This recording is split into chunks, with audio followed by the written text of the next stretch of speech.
that I impose this obligation upon myself voluntarily, without mental reservation or purpose of evasion. I further solemnly swear that at all times and places I will adhere closely to the ethical standards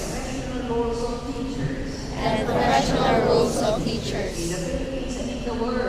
in the Philippines and in the world, and that I will